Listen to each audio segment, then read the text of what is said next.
Welcome back. I am your host, Jessie Towns, and welcome to Keeping Shit Real, a podcast for parents to neurodivergent kids. How is everybody hanging in there? Christmas is just over a week away. How is everybody feeling? Are you losing your mind? Have you lost your mind already? Because let's be honest, this shit is wild at Christmas. And this week's pod, I want to talk to you about PDA. So for those of you that don't know, I am a mum to 3 children. I've got a 16-year-old neurotypical, 8-year-old twins, both got ADHD, but my youngest twin also has high functioning autism with a PDA profile. When I talk about PDA, I mean pathologically demand avoidance, or as we really prefer to call it, is the persistent drive for autonomy. Now, this is something I've not really spoken about on the pod, and I don't quite know why. I think I've been a bit of a broader spectrum. Your girl's gone off fucking piste a bit. But I really wanted to talk about PDA and just how wild it is, some of the struggles, the issues, but also just people's general awareness or lack of it. So for those of you who follow me on Instagram, you may have seen at the start of this week that I had a bit of a nervous breakdown over the weekend. I was not very well last week. And I thought I had an epiphany. I thought, oh my God, do you know what? I think I'm going to start a TikTok account for Mrs. Jessie Towns. So off I went, setting it all up on my deathbed. And it was pretty insane in the first 24 hours. I uploaded, I think, about 4 or 5 reels, that my highest performing reels on Instagram, and I uploaded them to TikTok on Friday night. Anyway, I woke up on Saturday morning and I literally had about, I think, 3,500 followers straight away, and about 20 comments and about 5,500 likes. But what was really, really, really upsetting was the fucking barrage of abuse and basically narrow-mindedness and just fucking idiots that are on TikTok. The abuse started to come in really thick and fast. I would say probably it was easily a 60-40, as in 60 the abuse, it was abuse, 40% was about, parents that needed help and guidance and support with their children that have got PDA. And I went down this fucking rabbit hole with it. I'm a pretty tough cookie and I've got thick skin because obviously I've got a child with PDA. So I am pretty resilient.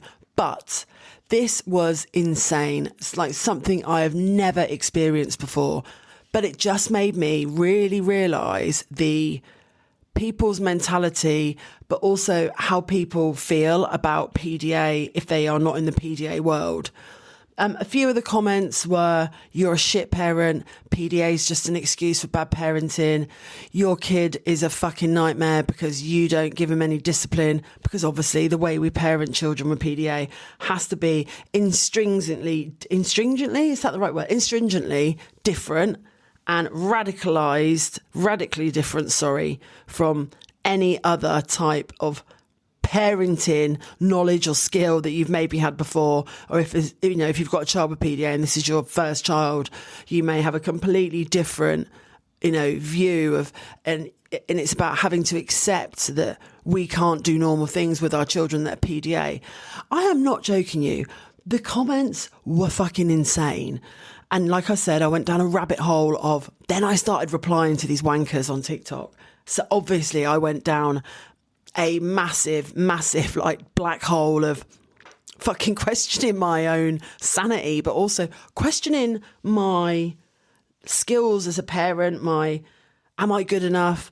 Have I caused this? Do I make things worse? Is there something I could have done? And it just continued. It was going on and on and on all weekend.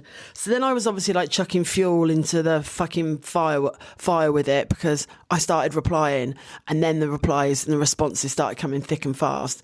And it really reminded me of the fact that PDA is still really, really quite an unknown area of the autism spectrum. See, now there's a lot of people say that PDA can also sit not profiled with autism. It can also run alongside ADHD. But the lack of awareness was a real kick to reality of how unfair it can be without PDA currently sitting in the DSM-5 manual. The DSM-5 manual is obviously the manual that has all medical conditions in it.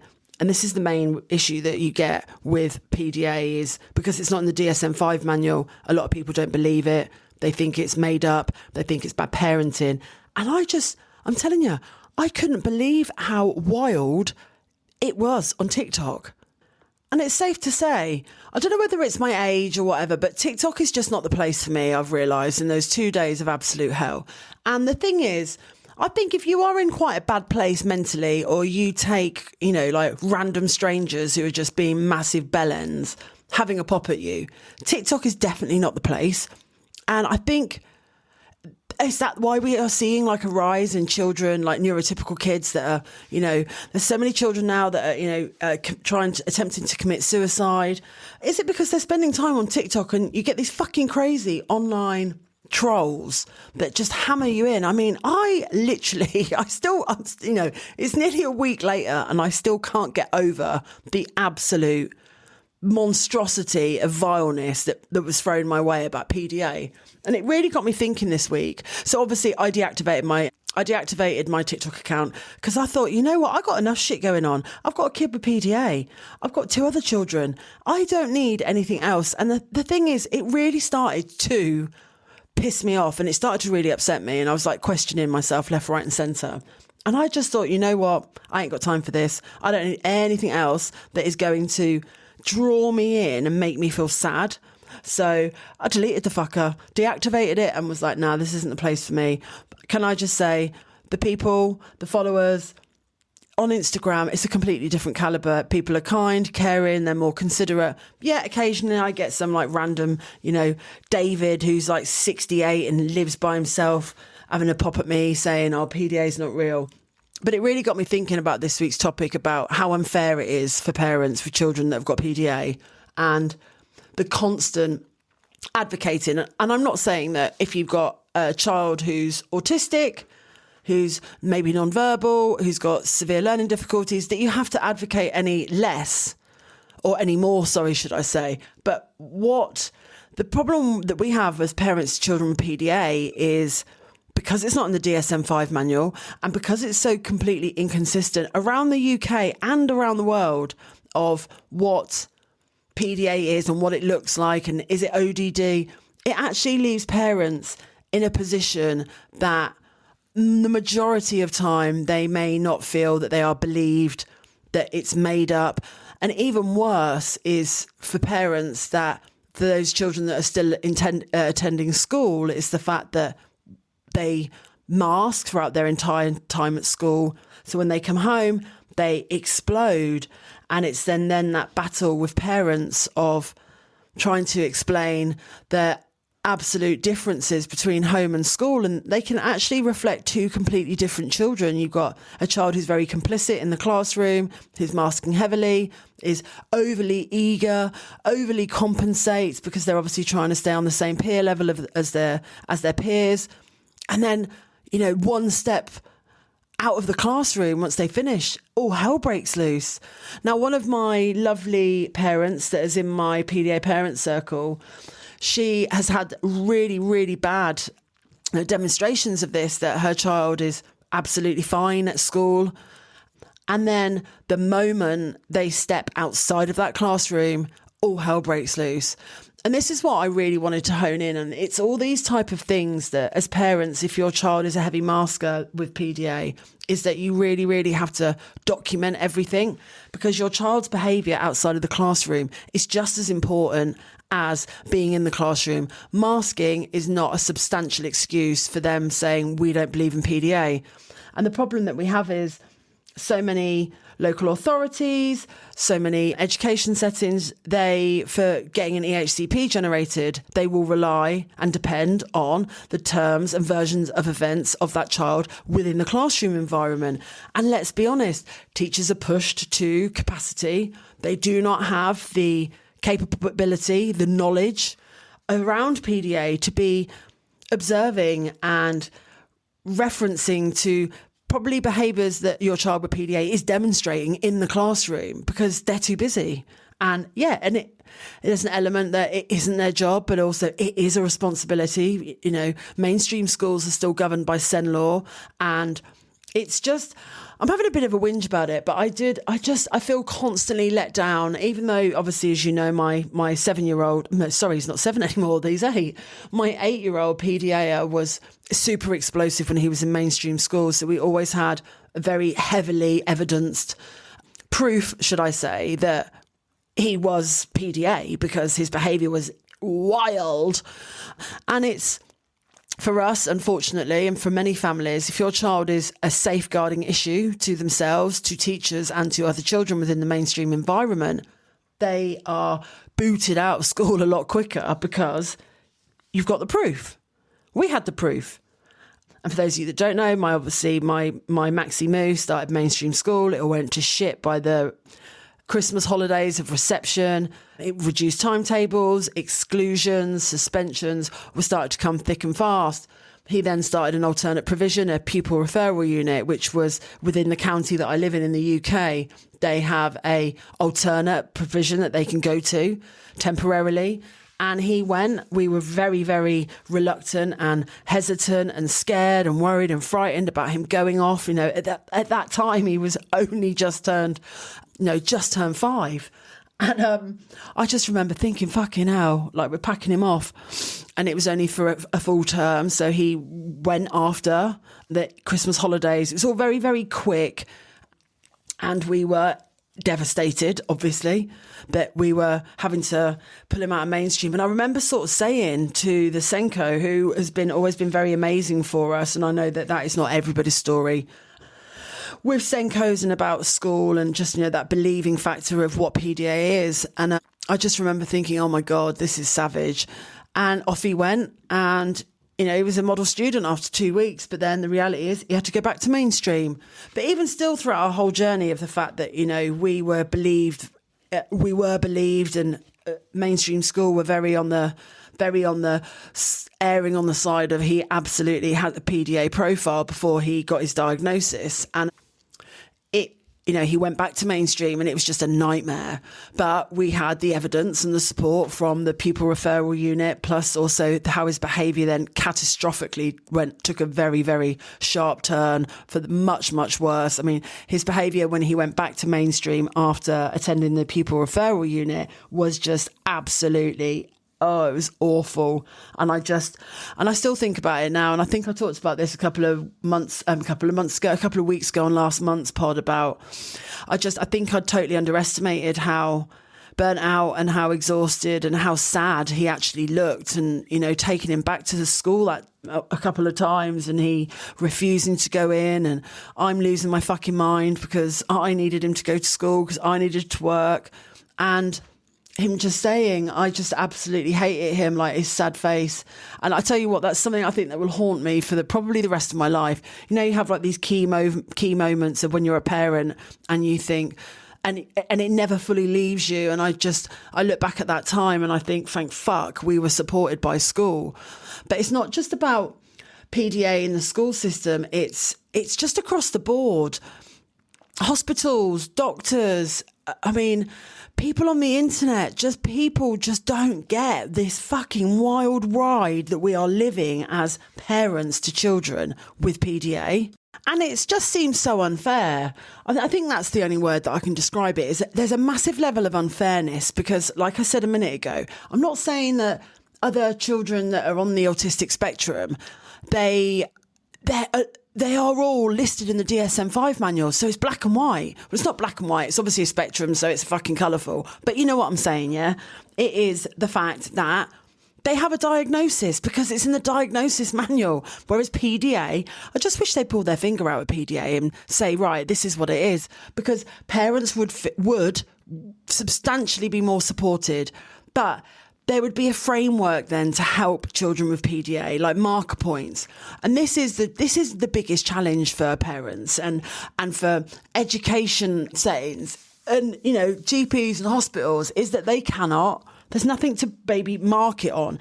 And just because I live down south. I've got people in my PDA parent community that live up north, and they've got a completely different experience of how they've been treated by health authorities, because health authorities are like, nah, PDA is not a thing. Your kid's just basically a little shit. I mean, you've got to fucking laugh.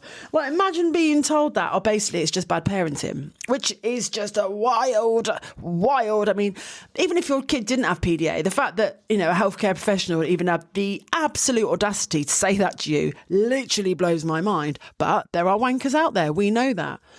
But the other thing is, I think, apart from the PDA Society and like my Instagram account, you've obviously got Casey's, you've got Terry's, you've got, my mind's gone completely blank. You've got Christy Forbes, you've got Danielle Jatta-Hall's, you've got Steph Curtis's.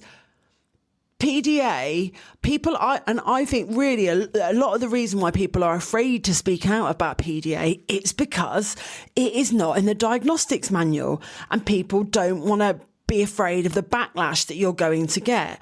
Now, I always explain, and I always put this analogy like this. We always knew that there was something not quite right with Max. The counting backwards from 100 from about the age of 2.5 to 3 was probably the biggest giveaway now that I look back. But the autism diagnosis, when that came, the ADHD diagnosis came, and even our own paediatrics team were a bit, we'd started mentioning PDA, and they were like, well, it's a bit too early to say, blah, blah, blah, blah, blah. But the autism diagnosis, that again, what's currently in place in the UK, it is just a little questionnaire about demand avoidance at the end. And that's how Maxie's got profiled. But it's just not substantial enough. And I do find it quite interesting that of all the places that you're kind of believed is the fucking DLA. So if you live in the UK, you get disability living allowance for children under the age of 16. Now, this process, I shit you not, is a lengthy, time-consuming and draining process of having to apply. So basically, they have two rates. They have a mobility rate and they have I can't remember what the other one is. And I've just having to do Max's. But basically, there's two rates of payment that your child can receive. And I've got to be honest with you, apart from the initial application process, which is, there's a lot of pages to complete. We didn't even have a diagnosis for Max for autism. And we detailed the PDA, that we thought we had PDA and all this jazz. And they were the ones who first awarded us. So it's a bit like, the DWP, the Department for Work and Pensions, are quite happy to, issue out funds every month for your child. But you get some fucking lunatic called David sitting on TikTok telling you that it's not real and that you're a shit parent. And it's really difficult. But I just want you to know that if, don't question yourself. You know your own child better than anybody else. And I say this week in, day out, all the time, that you know your child better than anybody else. And if you feel that maybe you're listening to this and your child isn't diagnosed, or you feel that they are displaying a PDA profile, keep on pushing for it. I'm hearing more and more of parents that have had their children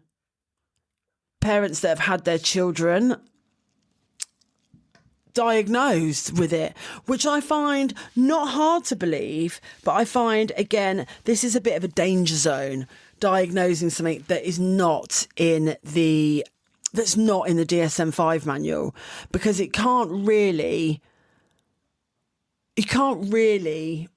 diagnose something against it. And this is the issue, this is why you cannot get a diagnosis, because there's no markers for it to be marked over. And it's just this constant battle. I mean, why on earth would a parent make up that their child is explosive at home and trashing the house, but they're absolutely fine at school? And this is what is really, really difficult for parents to try and articulate as well, that to education authorities. What if English isn't their first language? Trying to then demonstrate these types of behaviours and these traits in children that have got PDA. You'd have to be completely clinically insane to say that your child had PDA if they didn't, because unless you are living and breathing and walking in our shoes, mate, you have not got an idea. And I always find that it really interesting when they, people will pass a, shading comment and will say, well, maybe they're just a little bit tired. Maybe they're just, this, that and the other. And I'm like, no, he's got fucking PDA. That's why. Like, it's very, and I also think there's a massive reluctance as well for people to not want to read anything else about it. There is a general, and this is again what I picked up from fucking TikTok at the weekend. Do you know how many comments were like, ugh, here we go, another fucking tism. And I just think people, until you are in this community of having a neurodivergent child, people just don't understand it. I didn't understand it. Do you know what I mean? I had absolutely no idea, really. And now I'm like the fucking queen of advocating, and I won't shut up about PDA until I die. I'm hopefully I've got a good another 40, 45 years in me. So I'd like to think by the time I'm 90 that there will be some form of diagnosis, because I tell you what, it's not just here in the UK, America, Australia, in Greece, we had a parent that was in the PDA parent circle, and she lives in Greece. She's Greek, and she believes that her child, after doing a lot of research, again, like us, just thinking something just ain't quite right here, trying to fit that square peg into a circle hole, that it's not just an autism diagnosis. There's something just not quite right here. And she wanted to remove him from mainstream school in Greece because she felt that school was a massive, massive trigger. As we know, like in European countries, just the same as in the UK, when it comes to the summer, they have a lot longer off because it can be incredibly hot across the Mediterranean. And after like 2 or 3 weeks in the summer of recovering, when they first break up for the long summer holidays, her son was generally okay. But again, the week leading up to going back to school absolutely was not. And she did her research, and she spent months research, and she came to her own conclusion that she believed her son had PDA. So she wanted to remove him from mainstream school. And can you believe this? It is illegal to home educate your children in Greece. I mean, and this is another thing why I'm really grateful that we have options in the UK. Like, we have EOTAS. It might be a fucking nightmare trying to secure it, but we can remove our children from school. We can de-roll them. In Greece, it's illegal. I mean, how wild is that? I mean, how many kids in Greece do you reckon are struggling because the education system is like, nah, your kids need to be at school? I mean, I just couldn't believe it. And it's really, really difficult that people I just don't get it. It's really annoying. It drives me insane. And it also drives me insane. It's not just professionals. It's not just schools. Your own family just not getting it, or just not being willing to understand and learn about this. Let's be honest. It's a very, very different form on the spectrum.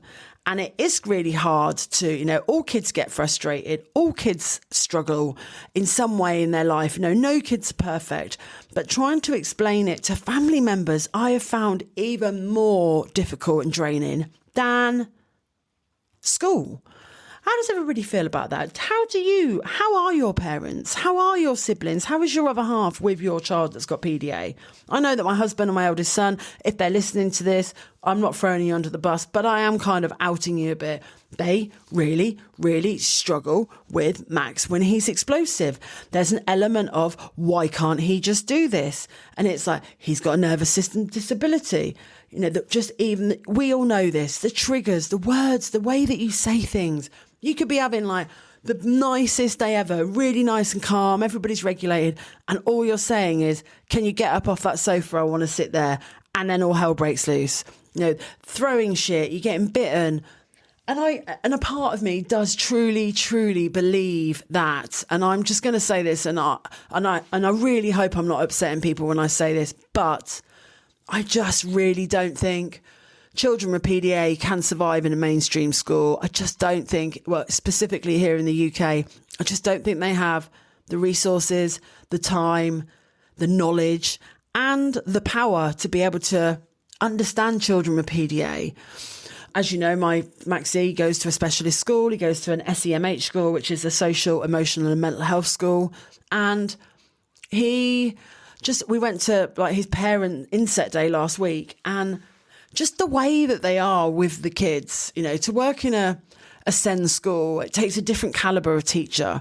And I think the teachers that work in SEND schools really want to be there, and they really want to make a change, and that doesn't go unnoticed. And that is where these children can completely change their life.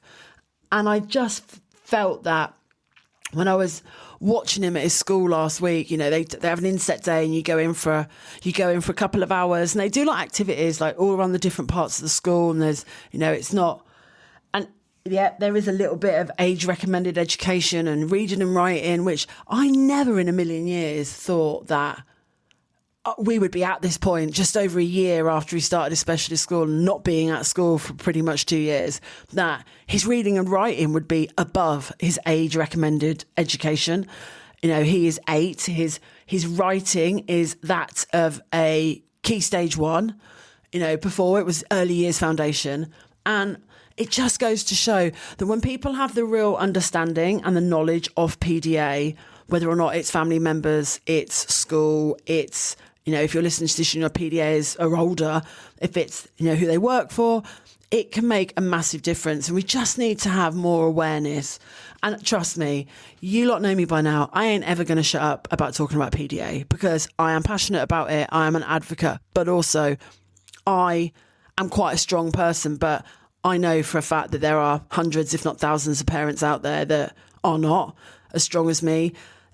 Their life is very difficult, it's very challenging with their kids that have got PDA, and I will always be here to help and support parents and you and anybody in schools. Obviously, if it's schools, I probably won't swear as much, but hey ho, this is how I roll, keeping shit real, hence the name of the podcast.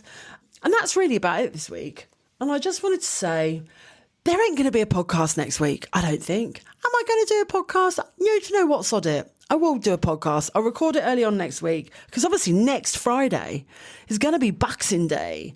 So hopefully the demands and the chaos of Christmas may have subsided in your house by next Friday, or it might still be fucking batshit crazy. But I hope you're all okay out there, or I hope you're all surviving. And if you are not a part of the PDA Parent Circle, where are you going to be in 2026? You need to come and join us. Like, we are a group of badass bitches and men. What's the other word? Badass bitches of parents. I can't think of their word. Badass bitches and bros. There we go. Badass bitches and bros have all got kids that display a PDA profile, and I tell you what, they're just the best. And if you are listening to this, to anybody from the PDA Parents, so I just want to say thank you to you guys, because I think naively last year when I set up my Mrs. Jessie Towns Instagram, I kind of thought I fucking knew it all about PDA. I was like, oh, I've done all this. But actually, my community of parents in the PDA circle have totally made me a better person. They've made me a better parent. They've made me able to understand PDA better, because this is what being in a community of parents that have all got children with PDA, it is about lived in experience and about understanding that, okay, I'm not the only person going through this. Oh my God, that's not just my child that calls me a fucking dickhead every time I ask him if he wants a bit of cucumber, you know, and this is why it's so important. So if you are struggling, you want to make change in 2026, get yourself in the PDA Parent Circle. Alrighty? I'm going to leave the link in the show notes for joining the PDA Parent Circle, should you wish. But come and join us. We are a group of slightly nutty parents, and I think you have to be slightly nutty once you've got a child with PDA. And yeah, Merry Christmas. Thank you for always listening along, listening to me swear like a sailor. And I say this every single pod. Please, please, please download, subscribe, rate and review the pod. It really helps with my rankings. And basically, I've moved up from the 62nd most listened to podcast to the 58th. I mean, check me out. Who even is she? Next thing, I'll be like Diary of a CEO, like Stephen Bartlett, whose podcast I actually can't stand. But anyway, that's a story for a different episode. But listen, Take care of yourselves. I hope the run up to Christmas isn't too batshit crazy. And yeah, I'll drop a podcast next week on Boxing Day. If you need a bit of a reality check and a bit of keeping shit real, I might even record it on Christmas Day. Let's see how wild that is. But thank you for everything. Take care, and I'll see you next week. Love ya.